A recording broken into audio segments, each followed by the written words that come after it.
நம்ம பதிப்பகம் வெளியிட்ட தாச்சி சிறுகதை புத்தகத்தில் இதை படித்தேன். ரொம்ப ஒரு இன்றைய காலகட்டத்தில் பொதுவாக எல்லாரும் பேச தயங்குகிற ஒரு களம் இது. ஆனால் பேச வேண்டிய ஒரு நாட்டு நடப்பும் கூட. அதிகாரம் ஒரு மனிதனுடைய கையில் சிக்கும்போது என்னென்ன ஆகுது அப்படின்றத மையமாக வச்சு இந்த கதையை எழுதியிருக்கிறார். இன்னும் எத்தனை நாள் ஆகும்? கேட்கும்போதே அந்த குரலில் ஒரு வேதனை தெரியுது.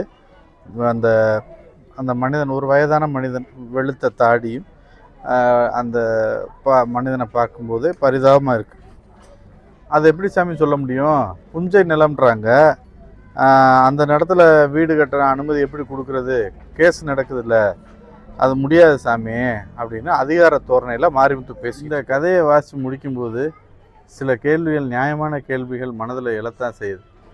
முன்பு ஒரு முறை மத பிரச்சனையாக வரும்போது அதை பண்ணாங்க இதை பண்ணாங்கன்னு சொன்னப்போ என்னுடைய நண்பர் ஒருத்தர் எழுதியிருந்தார், என்னுடைய முன்னோர்கள் செஞ்சதுக்கு நாங்கள் என்ன செய்வோம், எங்களையே இப்படி பார்க்குறீங்க அப்படின்னு சொல்லியிருந்தார். அதே மாதிரி தான் இந்த பிரச்சனையிலையுமே யாரோ முன்னாடி செஞ்சதுக்கு நீங்கள் இப்போ அதிகாரம் வந்த பிறகு நீங்கள் செய்கிறது இது ஏற்க தகுந்ததா அப்படின்ற கேள்வியோடு இந்த கதையை முடிச்சிருக்கிறாரு எழுத்தாளர்.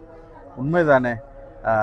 முன்பு அப்படி இருந்தாங்க, அவங்களுடைய அதிகாரம் இருக்கும்போது அவங்க செஞ்சாங்கன்றப்போ இப்போ நாமும் அதை செய்யலாமா அப்படின்றது நமக்கு நாமே கேட்டுக்கொள்ள வேண்டிய ஒரு கேள்வி.